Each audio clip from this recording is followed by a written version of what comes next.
dessa semana é Berra Alotecha, quando elevares. Vamos começar lendo Bamidbar 8, 1 a 4. Se alguém pode acompanhar. E diz assim: e o Eterno falou a Moisés, dizendo: fala a Arão e dize-lhe, quando acenderes as lâmpadas, faz de modo que as 7 lâmpadas ilumine a lâmpada central do candelabro, ou seja, da menorá. E assim fez Arão, em direção à lâmpada central do candelabro, acendeu suas lâmpadas, como o Eterno ordenara a Moisés. E essa é a obra do candelabro, ou seja, da menorá, de ouro batido, desde o seu pedestal até as suas flores. Todo ele era de ouro batido, segundo a forma que o Eterno mostrou a Moshe. Assim, ele fez o candelabro, a menorá. Então, a primeira pergunta é: o que tem de tão especial nessa luz que brilhava na menorá? O que tem de tão especial nela? Nós sabemos que não é uma luz normal. E essa luz, ela só brilhava dentro do Mishkan e depois do Beit HaMikdash. É uma luz muito especial e nós vamos estudar sobre isso e entender isso. Uma luz especial, ela brilha sobre pessoas que sobrevivem. Engraçado porque é interessante, porque a palavra batido, né, no sentido de, da maneira como foi feito, de uma peça só, mas também tem um significado de martelado. E uma coisa que eu estava refletindo, meditando sobre isso, né, as pessoas que sobrevivem a essas marteladas, essas dificuldades, barreiras, né, elas se tornam os recipientes mais apropriados para uma luz especial. A vida de Arão, Arão, não é uma vida perfeita. Ele passou uma série de dificuldades, barreiras. Ele estava envolvido com a questão do bezerro de ouro. Ele teve a situação da morte dos filhos. Ou seja, ele não era uma pessoa, não era uma caminhada perfeita. Mas através de tudo isso, ele foi muito refinado. Ele se tornou uma pessoa muito especial e muito querida para o povo judeu. E foi o responsável por algo muito, muito forte relacionado a essa luz que brilhou da menorá. Nós vamos estudar e vamos descobrindo isso. Uma coisa importante, quando uma luz ela vai brilhar de maneira muito forte numa pessoa ou numa comunidade, é a gente ter uma noção exata e compreender bem quem somos nós, ou seja, quais são os nossos defeitos, reconhecer nossos defeitos, né? Porque geralmente uma luz muito grande ela só brilha sobre uma pessoa que tem essa consciência, uma pessoa que já passou muitas coisas e conhece seus defeitos, suas dificuldades, suas limitações. Só assim uma luz muito especial pode brilhar, por mais que seja desagradável, enfim, mas todas as dificuldades, tribulações, expõem muitas vezes não só questões externas, mas trabalha na nossa alma. E esse reconhecimento dos nossos defeitos e dificuldades é fundamental para que a gente se torne um recipiente apropriado para essa luz. Eu queria que vocês abrissem agora em Bereshit 1, 2 a 9, para a gente entender a importância dessa luz da menorá. E a partir do versículo 2 diz assim, vamos ler o 1 também, vamos ler 1 a 9. No princípio, ao criar Deus os céus e a terra era sem forma e vazia, e havia escuridão sobre a face do abismo, e o Espírito de Deus pairava sobre a face das águas. E Deus disse, preste atenção nisso, gente, para vocês captarem essa compreensão que os sábios ensinam sobre a questão dessa luz que brilhou da menorá. Ele disse, e Deus disse, haja luz, e houve luz. E Deus viu que a luz era boa, e Deus separou entre a luz e a escuridão. E Deus chamou a luz dia, e a escuridão chamou noite. E foi tarde, e foi manhã, dia 1. E Deus disse, haja um firmamento no meio das águas, que haja separação entre águas e águas. E Deus fez o firmamento e separou entre águas debaixo do firmamento e águas de cima do firmamento. E assim foi. Observe que essa frase ela não ocorre com relação à luz. Vamos continuar. E Deus chamou o firmamento os céus. E foi tarde e foi manhã, segundo dia. E Deus disse: junte-se as águas debaixo dos céus em um lugar e se veja o leito seco. E assim foi. Mais uma vez, ocorre essa frase que não ocorre no começo quando se fala da luz. É como se fosse dada uma ordem, mas aconteceu alguma coisa no meio dessa ordem, não veio essa frase. Não se concretizou algo. Ou seja, não foi dito, e assim foi. Ou seja, e assim como foi dito, foi feito. O que aconteceu? Então, vamos lá. Então, enquanto vocês meditam nisso, no livro Ensaios sobre a Torá, de Ruben Rosenberg, baseado no texto do rabino Avraham Livlin Shelita, e no livro Ensaios sobre a Torá, página 91, tem um comentário muito importante que eu queria ler com vocês. Disse Rabi Elazar: com a luz que criou o Todo-Poderoso no primeiro dia, o homem consegue ver o fim do mundo ao fim do mundo. Então, o homem consegue ver do fim do mundo ao fim do mundo, por ter visto que os atos da geração do dilúvio e da geração da torre de Babel eram deteriorados, o Todo-Poderoso se pôs e aguardou deles. E para quem aguardou? Para os justos no mundo vindouro. Hagigá 12a. Então, o que aconteceu? Aquela ordem inicial sobre haja luz, ela ocorreu. Porém, o Eterno vendo, né, o que iria acontecer na Torre de Babel, e naquela geração da Torre de Babel, da geração do dilúvio, ele ocultou essa luz. Ele trouxe uma luz substituta a esta. Então, por isso, a gente não vê no final a frase "e foi assim". É como se tivesse sido dado uma ordem a princípio para que fosse trazido uma luz. No meio dessa situação, depois que foi dado a ordem, se verificou que essas gerações não seriam jamais merecedoras dessa luz. E aí essa luz ela foi ocultada e uma segunda luz foi revelada. Uma luz que não tem a mesma força dessa luz.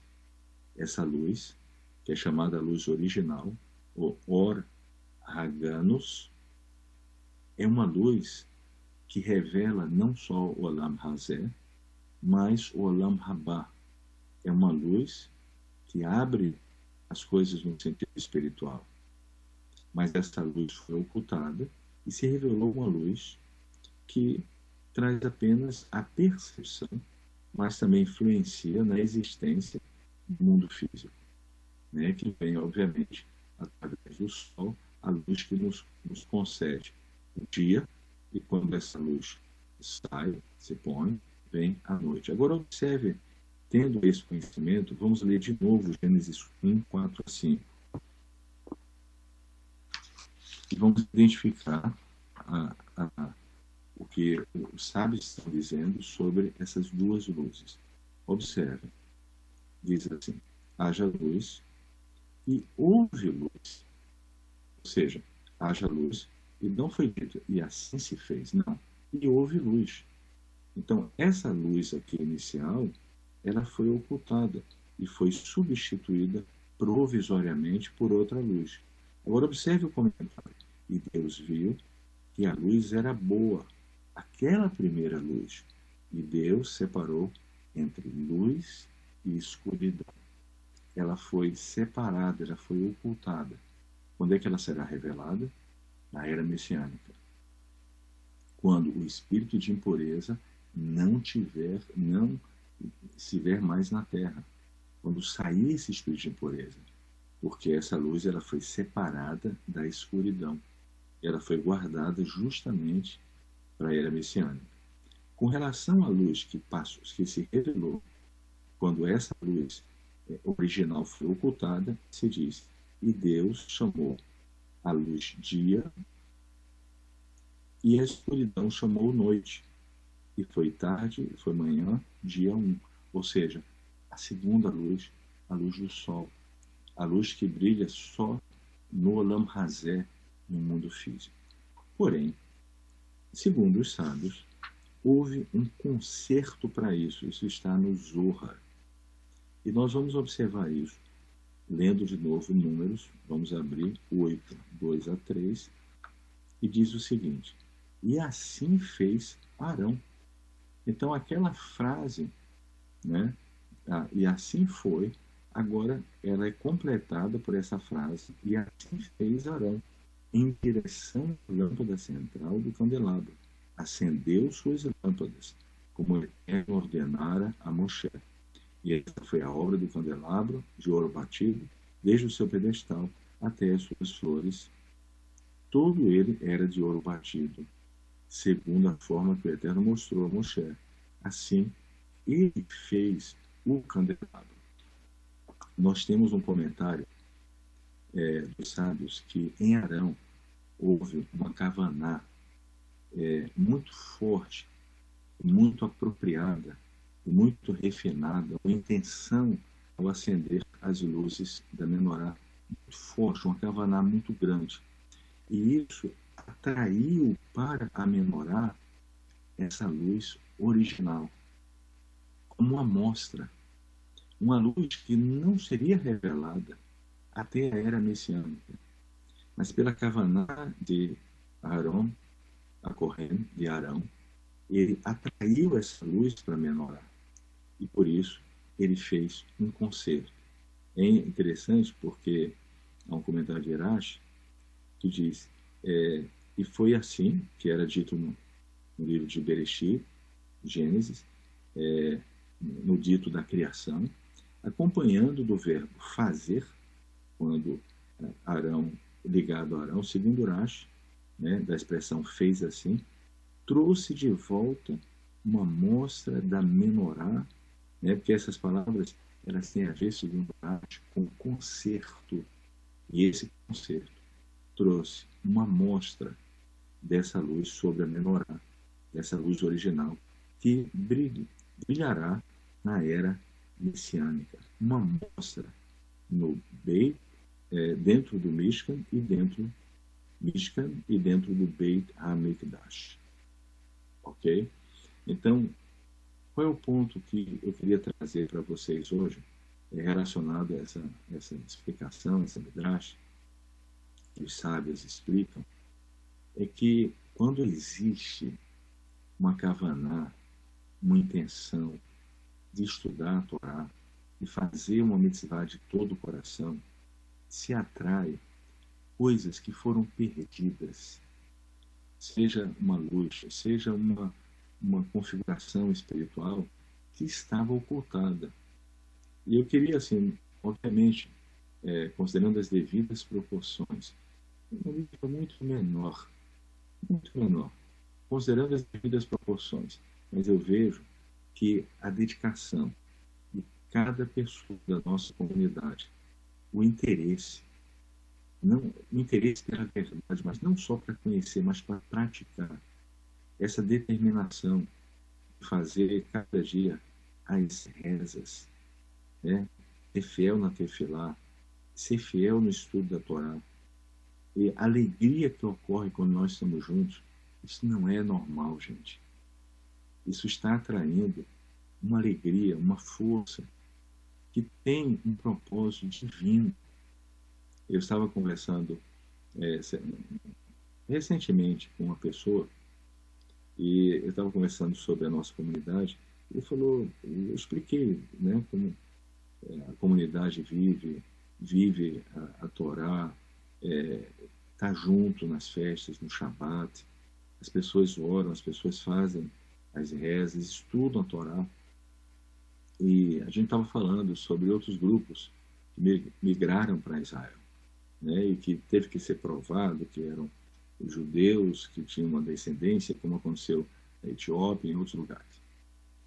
Aí essa pessoa olhou para mim e falou, mas qual seria a prova que vocês têm, né, de que realmente essa reunião são almas judias? Eu olhei para ele e falei o seguinte, essas almas, essas pessoas, eles fazem todo dia as rezas diárias, dia a dia.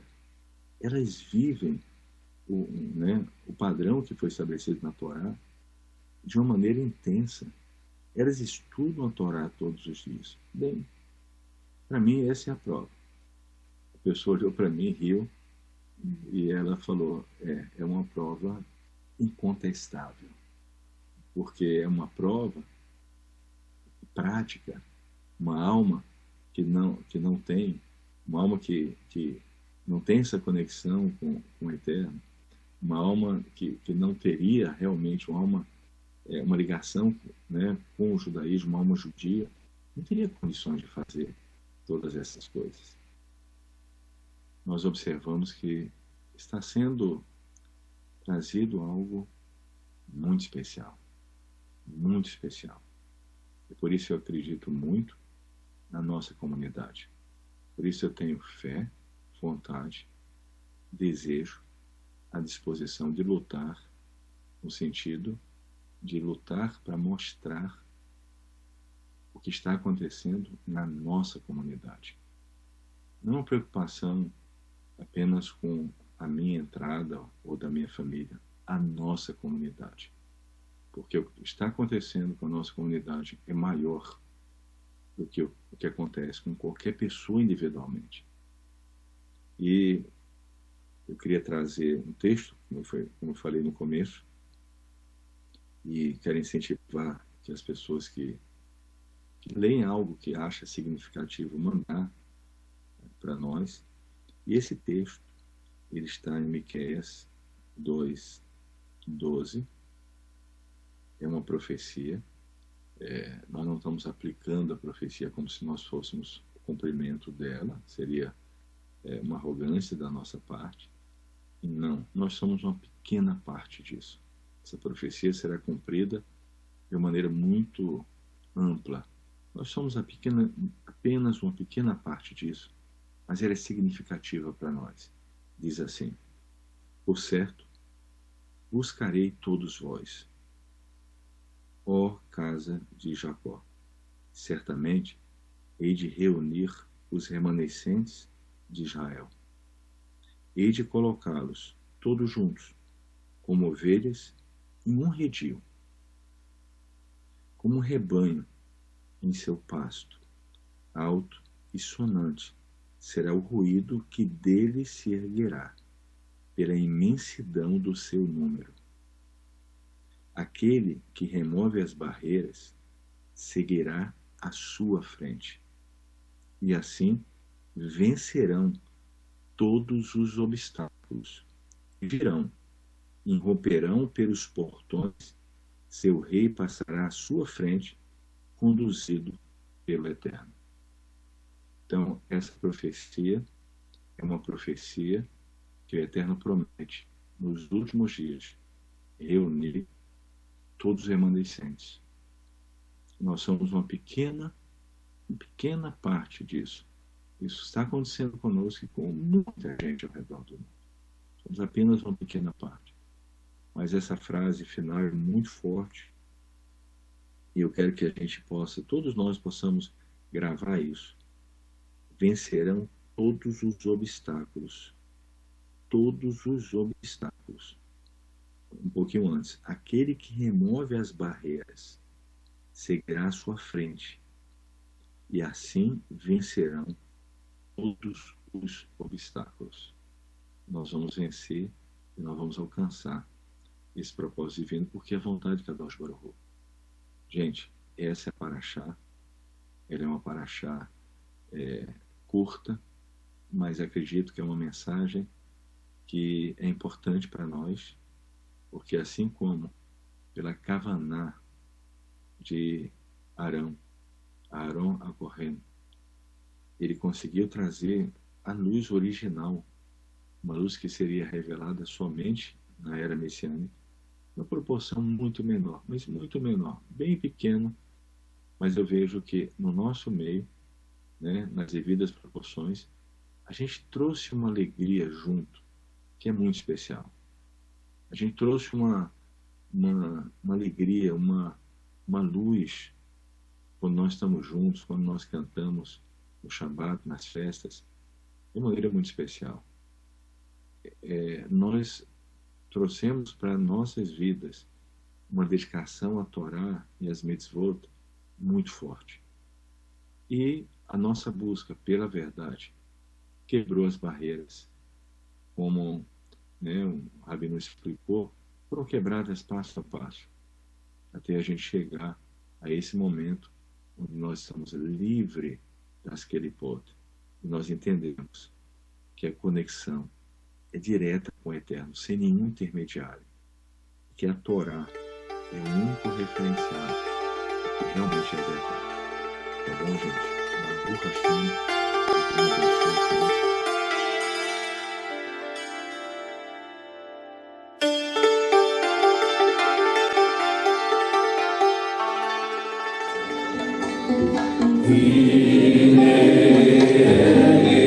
Yeshuati